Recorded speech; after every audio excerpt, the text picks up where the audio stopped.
Please, just one night. Simone Carter stopped with her hand wrapped around the brass handle of the front door. For several seconds, she wondered if she had heard Adrian Park correctly. Rain swept across the tall windows of the mansion, turning the gardens beyond the glass into blurred shadows beneath the security lights. It was almost midnight. Simone's housekeeping shift had ended nearly an hour ago, and she had already traded her gray work shoes for sneakers and pulled a wool coat over her uniform. Behind her stood the last man she expected to hear say the word please. Adrian Park was 37, Korean-American, impeccably controlled, and accustomed to a world where requests usually sounded like decisions already made. Simone had worked inside his sprawling home outside Seattle for 3 weeks, and she had never heard him raise his voice. He never needed to. People seemed to straighten when he entered a room. Conversations shortened. Staff members lowered their eyes. Even silence behaved differently around him. But the man standing 20 feet behind Simone tonight did not look like the Adrian Park she knew. His suit jacket was gone. The sleeves of his white dress shirt were rolled to his forearms. His tie had disappeared, and there was an exhaustion in his face that money, authority, and perfectly tailored clothing could not conceal. Simone slowly released the door handle and turned toward him. "Excuse me, Mr. Park?" Adrian seemed to realize how his words must have sounded. Something tightened behind his eyes, but he did not immediately explain. That hesitation made Simone straighten. She had spent too many years learning the difference between kindness and obligation, between helping someone and allowing someone with more power to decide what her kindness should cost. "My shift is over," she said calmly. "I know. Then what exactly are you asking me?" Rain struck the windows harder. Somewhere deeper inside the mansion, an antique clock marked midnight with a low, measured chime. Adrian looked toward the dark sitting room beside them. On a small table, near the windows, sat 2 porcelain cups. One contained tea that had gone cold. The other had not been touched. Simone had noticed those cups before. Every evening since she started working there, 2 cups appeared. Every evening, Adrian drank alone. She had never asked why. Tonight, for the first time, she saw his attention settle on the empty chair beside the second cup. When he looked back at her, the authority had not disappeared from his face, but something more vulnerable had surfaced beneath it. "I am asking you not to leave yet," he said. Simone's expression remained guarded. "Why me?" Adrian opened his mouth, then stopped. The silence between them grew heavy enough to make the enormous foyer feel suddenly small. 3 weeks earlier, Simone would have assumed a man like Adrian Park had an answer for everything. She would soon learn that the questions he could not answer were the ones that ruled his private life. She would learn why no employee entered the West Wing after 9 o'clock, why one photograph remained face down inside his study, and why a man surrounded by people prepared 2 cups of tea every night only to watch one grow cold. But at that moment, Simone knew none of it. She knew only that her powerful employer was standing beneath the dim foyer lights, asking her to remain in a house where she had always been expected to become invisible. And she knew something else. Whatever Adrian Park meant by one night, she would not take another step until he said exactly what he was asking of her. 3 weeks earlier, Simone Carter had arrived at the Park residence at 6:45 on a gray Monday morning, carrying a canvas lunch bag and wearing the simple gray housekeeping uniform she had been issued the previous Friday. The property sat beyond tall evergreens outside Seattle, all stone, glass, and quiet precision. Inside, polished floors reflected soft morning light, fresh flowers appeared before breakfast, and every object seemed to have an assigned place. Simone understood expensive homes. She had worked in enough of them to know that wealth created its own rules, and Adrian Park's house had more rules than most. Mrs. Whitmore, the senior housekeeper, explained them while walking Simone through the first floor. Staff used the east staircase. Private offices required permission. Personal documents were never touched. No employee entered the West Wing after 9 in the evening unless specifically summoned. Most importantly, nobody asked Mr. Park personal questions. "He values privacy," Mrs. Whitmore said. Simone adjusted the linen cart beside her. "So do I." That answer earned the smallest approving smile. Simone had no interest in becoming involved in her employer's life. She needed steady work, predictable hours, and enough distance to leave other people's problems behind when she went home. Adrian made that easy. Their first interaction lasted less than 15 seconds. He entered the breakfast room in a charcoal suit, while Simone was replacing flowers near the windows. At 37, he carried himself with the controlled stillness of someone accustomed to being noticed without seeking attention. His black hair was neatly styled, his expression unreadable. "Good morning," he said. "Good morning, Mr. Park." He continued toward his coffee. No unnecessary conversation. No lingering attention. Simone appreciated that. Over the following days, she learned his routines without trying. Adrian left early, returned late, and rarely ate with anyone. Visitors arrived in expensive cars and disappeared behind closed doors. Staff members became noticeably quieter whenever he crossed a room. Yet Simone noticed something strange that did not fit the image everyone had created around him. Every evening at 8:30, 2 porcelain cups were placed on a small walnut table beside the sitting room windows. The tea was always the same. Earl Grey, a little honey, no milk. Adrian occupied one chair. The other remained empty. On her 4th evening, Simone assumed he was expecting someone. Nobody came. On the 5th, the same thing happened. 2 cups, 2 chairs, 1 man. By the 2nd week, Simone stopped believing it was an accident. She never asked. Curiosity was not permission. Still, she began noticing other details. Adrian never allowed the staff to remove a pale blue scarf hanging inside the West Hall closet. A piano in the sitting room was polished every morning but never played. 1 silver picture frame on the bookshelf always faced the wall. The house was immaculate, yet certain objects seemed frozen in time. One Thursday evening, Simone entered the sitting room to collect an empty tray. Adrian was already there. 1 cup sat before him. Steam curled from the second. Simone reached for the tray without looking toward the empty chair. "Miss Carter." She stopped. "Yes, Mr. Park." His gaze rested on her for a moment. "You have seen the second cup." It was not a question. Simone kept her expression neutral. "I have. And you have never asked about it." It did not seem like my question to ask. Something shifted in Adrian's face. Not quite surprise. Not quite relief. He looked toward the untouched tea. "Most people ask eventually." Simone lifted the tray. Most people confuse curiosity with entitlement. For the first time since she had entered the Park residence, Adrian almost smiled. Then his eyes returned to the empty chair, and whatever warmth had appeared vanished beneath something much older. Simone quietly left the room.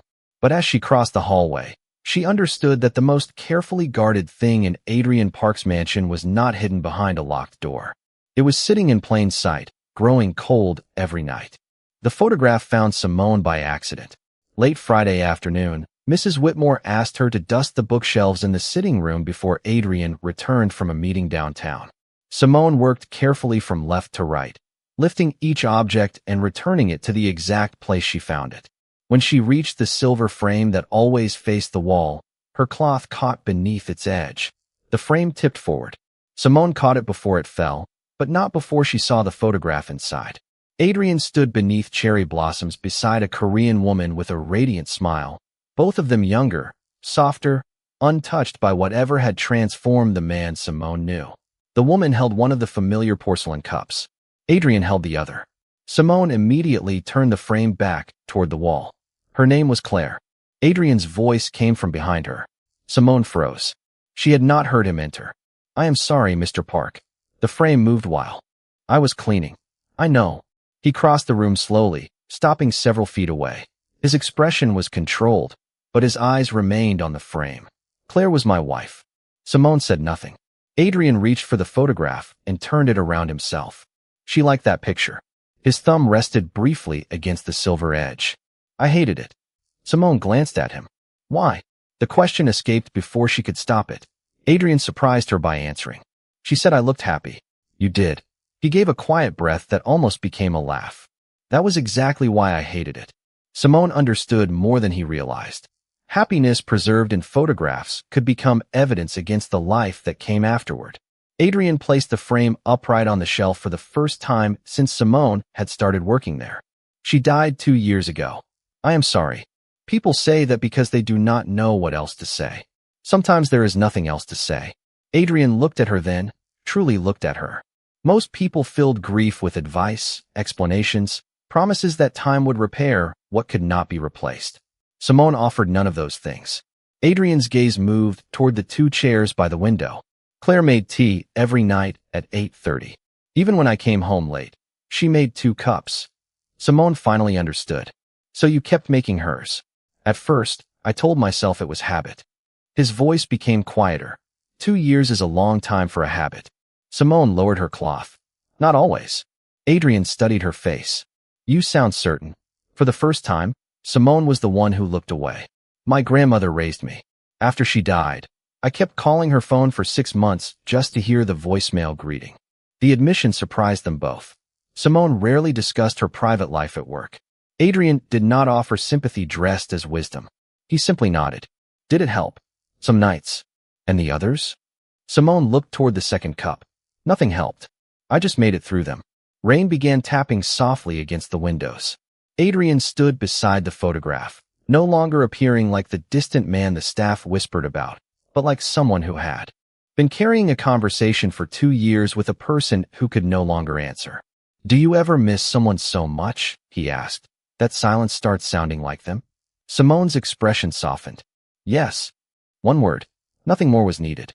The grandfather clock sounded from the hallway, breaking the moment. Simone picked up her cloth and stepped back toward the cleaning cart. Adrian did not stop her. At the doorway, she glanced behind her once. He was turning Claire's photograph toward the room instead of the wall. The following morning, the frame was still facing forward. And that evening, when Simone passed the sitting room at 8:30, there were still 2 cups of tea, but for the first time, Adrian was looking at the photograph instead of the empty chair. The anniversary arrived on a Wednesday beneath a sky the color of wet concrete. Simone knew the date mattered before anyone told her. The park residents felt different from the moment she arrived. Mrs. Whitmore spoke more quietly than usual. Fresh white flowers appeared beside Claire's photograph. Adrian canceled dinner service and sent most of the staff home before sunset. At 6:15, he came downstairs wearing a dark sweater instead of a suit, his expression composed but distant. Everyone can leave early tonight, he told Mrs. Whitmore. I will not need anything. Simone was polishing the dining room table when she heard him. She continued working until Mrs. Whitmore appeared beside her. You can finish tomorrow. Simone glanced toward the windows. Rain had begun falling steadily, and the weather report on the kitchen radio warned of heavy wind later that evening. I only have 20 minutes left. Mr. Park wants the house quiet. Simone understood. By 7:30, almost every employee had left. Simone remained only because she had promised to finish organizing fresh linens in the guest rooms. When she carried the final stack downstairs, she passed the sitting room and saw Adrian beside the window. 2 cups of Earl Grey rested on the walnut table. Claire's photograph stood between them. He had not touched either cup. Simone kept walking. Whatever happened in that room belonged to him. At 8:15, she changed into her sneakers and reached for her coat. Thunder rolled somewhere beyond the trees. The lights flickered once, then steadied. Simone looked through the front windows at rain sweeping across the driveway. She could manage the drive. Her apartment was less than 20 miles away. She buttoned her coat and picked up her bag. Behind her, the sitting room remained silent. Then she heard porcelain break. Simone stopped. Every instinct told her not to cross the boundary Adrian had spent years building around himself. She waited. No second sound followed. Finally, she walked toward the sitting room and stopped at the doorway. 1 cup had slipped from the table and shattered against the hardwood floor. Adrian stood beside it, staring down at the pieces.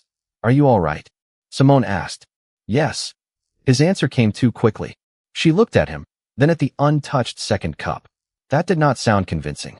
Adrian almost smiled, but the expression disappeared. You should go home, Miss Carter. Simone nodded. I was leaving. She turned away. Claire hated storms. Adrian's voice stopped her. Simone looked back. He was still facing the window. She would turn on every lamp in the house and pretend it was because she wanted better lighting. His eyes closed briefly. 2 years ago tonight, I was not here when she needed me. Simone did not ask what had happened. She simply listened. I thought if I worked enough, controlled enough, planned enough, I would never feel that helpless again. Adrian looked around the immaculate room. Apparently, grief does not care about schedules. No, Simone said softly. It does not. Another low roll of thunder moved across the distance. Simone glanced at the clock. Her shift had ended. Adrian had dismissed the staff. She knew staying without being asked would cross a line neither of them had defined. So she walked toward the foyer. Her hand had almost reached the brass door handle when his voice followed her through the quiet house. This time he did not say Miss Carter. Simone. She stopped. It was the first time he had ever used her first name. When she turned, Adrian stood beneath the dim foyer. Lights. No authority in his posture now. Only a man facing the one night of the year he had spent all day pretending he could survive exactly as he survived every other night. He took a slow breath. Please, just one night. For one brief second, Simone said nothing. The words hung between them with enough ambiguity to make her expression harden. Adrian saw it immediately. Whatever grief had stripped from his composure, it had not stripped away his awareness of the difference between them. He was her employer. She was standing in his home after midnight. That difference mattered. I said that badly, he admitted. Simone kept one hand on the door handle. Then say it clearly. Adrian nodded. Stay in the house tonight. That is all I am asking. The guest room is yours if you want it. You can close the door, call anyone you need to call, and leave whenever you choose. He paused, then looked toward the sitting room. I simply do not want to be alone tonight. There it was. No hidden demand. No order disguised as kindness. Just an admission from a man who had spent years making sure nobody ever saw him need anything. Simone studied his face. You have people you could call. I do. Family. Yes. Friends. Adrian gave a humorless smile. A few. Then why me? The question from the foyer 3 weeks later had finally found its answer. Adrian considered it carefully. Because you do not try to fix what you cannot fix. Simone's hand slowly left the door. Rain rushed against the windows, filling the silence. If I stay, Mr. Park, I am not staying because I work for you. I understand. I am serious. So am I. She watched him another moment. Then tonight you do not get to give me orders. For the first time that evening, something almost warm appeared in Adrian's eyes. That seems fair. Simone removed her coat and placed it over the back of a foyer chair. First order of business. Adrian raised an eyebrow. I thought I was not allowed to give orders. You are not. I am. She pointed toward the sitting room. You are going to help me clean up that broken cup before someone steps on a piece tomorrow morning. A quiet laugh escaped him, surprising them. Both. 10 minutes later, one of the most powerful men Simone had ever met was kneeling beside a dustpan while she swept the final porcelain fragments from beneath the table. Neither mentioned how strange the scene was. When the floor was clean, Simone carried the remaining cup into the kitchen. Coffee, she asked. Adrian glanced at the clock. It is almost 1 in the morning. That was not an answer. Yes. She poured 2 cups and deliberately chose the small kitchen table rather than the formal sitting room. Adrian followed and stopped when he saw where she had placed them, one at each end. The distance was intentional. He understood. He sat down without comment. For several minutes, neither spoke. The refrigerator hummed. Rain tapped against the windows above the sink. Adrian wrapped both hands around his coffee as though the warmth gave him something steady to hold. Claire would have hated this coffee, he said finally. Simone took a sip. Claire sounds like a woman with good judgment. Adrian looked at her, startled, then laughed softly. This time the sound stayed. Simone smiled into her cup. Nothing about the night had become romantic or complicated. Not yet. It was simply 2 people sitting across from each other after midnight, separated by a wooden table and every social boundary that existed between them. But for Adrian, asking someone to stay had required something power never had. Trust. And for Simone, choosing to stay mattered only because she had been completely free to leave. By 1:30 in the morning, the storm had softened, but neither Adrian nor Simone had moved from the kitchen table. The coffee had gone lukewarm. The mansion around them felt enormous and strangely distant, as though the quiet kitchen had become its own small world. Adrian sat with his sleeves rolled to his forearms, no jacket, no tie, no phone beside his hand. Simone noticed that last detail more than anything. During the day, someone was always trying to reach him. Tonight, he had finally stopped answering everyone except the person sitting across from him. What was Claire like? Simone asked. Adrian looked toward the dark window. She was terrible at being impressed. Simone smiled. That sounds inconvenient for you. It was. A faint smile touched his face. The first time I took her to an expensive restaurant, she told me the noodles at her favorite neighborhood place were better. Were they? Much better. His smile faded gently. She reminded me that money could make life comfortable without making it meaningful. Simone traced one finger around the rim of her coffee cup. She sounds wise. She was. Silence followed, but it no longer felt empty. Adrian looked across the table. You said your grandmother raised you. Simone nodded. My mother worked 2 jobs. My grandmother filled in everywhere else. What was she like? Stubborn. Funny. Impossible to impress. Adrian lifted an eyebrow. That sounds familiar. Simone laughed softly. Then her expression grew thoughtful.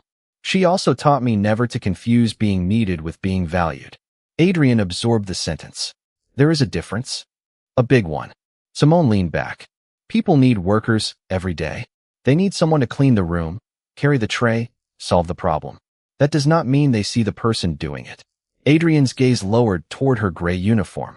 Simone continued without bitterness. I have walked into rooms where people spoke around me like I was furniture. I have had people compliment how articulate I am as though they were surprised. I learned a long time ago that some people see a black woman in a housekeeping uniform and decide who she is before she says a word. Adrian did not interrupt with an apology for other people. He simply listened. And me? He asked eventually. Simone met his eyes. At first, you barely saw me at all.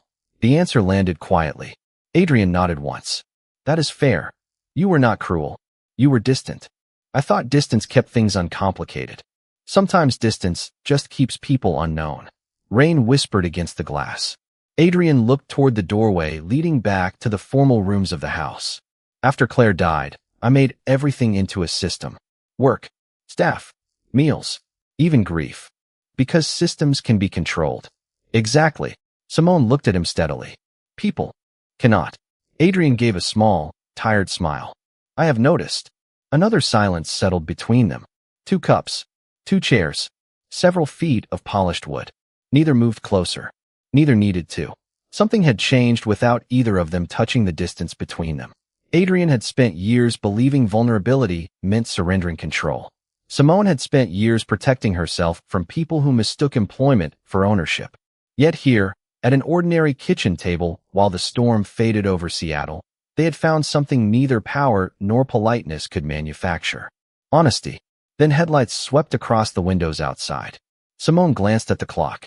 It was nearly 2 in the morning. Adrian's expression sharpened. I am not expecting anyone. A car stopped beneath the front entrance. Moments later, the doorbell sounded through the sleeping house. Adrian stood. Simone remained seated until he looked toward the security monitor near the hallway. Whatever calm had entered his face disappeared. Who is it? She asked. Adrian stared at the screen. My Aunt Evelyn. Simone looked down at her uniform, then at the 2 coffee cups on the table. Adrian looked at them too. They both understood immediately how the scene could appear to someone determined to misunderstand it. Adrian opened the front door before the bell could sound again. Evelyn Park stood beneath the covered entrance in a cream raincoat, her silver-streaked hair perfectly arranged despite the weather. She was Adrian's father's older sister, a woman who treated family reputation like an heirloom that could be damaged by careless hands. Your phone is off, she said, stepping inside. It is 2 in the morning. I noticed. Adrian closed the door behind her. Evelyn removed her gloves and studied him. I called because I knew what day it was. When you did not answer, I came. Her expression softened briefly. I was worried. I am fine. You always say that. Then she noticed the light from the kitchen. Simone had stood and begun collecting the coffee cups. Evelyn's gaze moved from Simone's gray uniform to the coat resting in the foyer, then back to Adrian. The softness vanished. Why is the maid still here? Simone felt the word land differently than it should have. Not because maid was inaccurate, but because Evelyn had turned a job description into a judgment. Adrian answered evenly. Her name is Simone Carter. Evelyn looked toward the clock. At this hour? Simone placed the cups beside the sink. Mr. Park asked me to remain because of the storm and because he did not want to be alone tonight. She kept her voice calm, offering only the truth. Evelyn's eyes narrowed slightly. I see. Simone recognized that tone. She had heard versions of it before, the instant when someone decided the uniform told them everything worth knowing. I was just leaving, Simone said. Adrian turned toward her. You do not have to. I know. That distinction mattered. Simone retrieved her coat. Evelyn watched her with an expression polished enough to pass for courtesy. Adrian has been vulnerable since Claire died. Employees should be especially careful not to misunderstand kindness during moments like this. Simone stopped buttoning her coat. The room became very quiet. I have not misunderstood anything. Good. Then we understand each other. Evelyn, Adrian said, a warning carried entirely by his tone. But Simone raised one hand slightly. She did not need rescuing from a sentence. No, Mr. Park. She should finish. Evelyn seemed surprised. There is nothing more to say. There is, Simone replied. Her voice remained measured. You looked at me, saw my uniform, saw the time, and created a story before asking a single question. Evelyn's face tightened. I am protecting my family. And I am protecting my dignity. Adrian remained still, listening. Simone removed the housekeeping apron she had forgotten she was still wearing and folded it carefully over the back of a chair. I stayed because a grieving person asked another person not to leave him alone. That is all. Evelyn glanced at Adrian. This is exactly why boundaries exist. Simone nodded. I agree. Adrian looked at her sharply.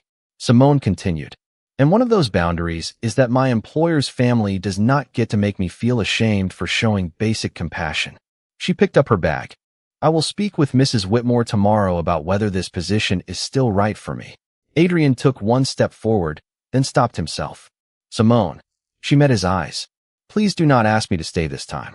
Adrian understood immediately. If he used his authority now, even gently, he would prove the very point she was making. His hands remained at his sides. All right. Simone gave a small nod. Then she walked toward the door.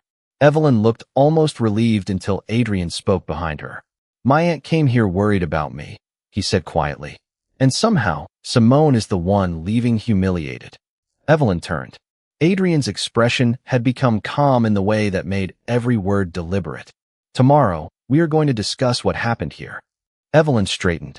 Adrian, I was only trying to protect you. His eyes moved toward the folded gray apron. No, you were protecting a hierarchy. Outside, Simone stepped beneath the covered entrance and waited for her rideshare. Through the glass, Adrian could see her standing alone beneath the warm porch light. He could have opened the door. He could have called her back. For once, he understood that respecting someone did not always mean holding on. Sometimes it meant allowing them to walk away without using power to stop them. By 9 the next morning, Adrian had already canceled 2 meetings. Evelyn sat across from him in the study, untouched coffee between them, while rainwater still traced the tall windows behind his desk. You said we needed to discuss last night, she began. We do. Adrian closed the folder in front of him. But first, I need you to understand something. Simone did nothing inappropriate. Evelyn sighed. I never said she did. You did not have to. You looked at her uniform, looked at the hour, and decided her presence required suspicion. Evelyn straightened. I was thinking about appearances. That is the problem. Adrian's voice remained quiet. You were thinking about appearances before you thought about her dignity. Evelyn studied him. You are defending an employee against your own family. Adrian shook his head. I am defending a person against disrespect. Her job has nothing to do with whether she deserves it. Silence settled across the room. Evelyn glanced toward Claire's photograph, now standing openly on the bookshelf. You have changed. Adrian followed her gaze. I am trying to. For years, he had believed power meant controlling every boundary around him. Last night had taught him something harder. A boundary could protect someone, but it could also become a wall that kept him from recognizing their humanity. Simone had crossed no line by staying. He had crossed one by allowing a world built around his authority to place her in a position where compassion could be used against her. You owe her an apology, he said. Evelyn looked surprised. And if she refuses to accept it? Then you respect that too. Later that morning, Adrian met Mrs. Whitmore in the dining room. Simone had called before breakfast.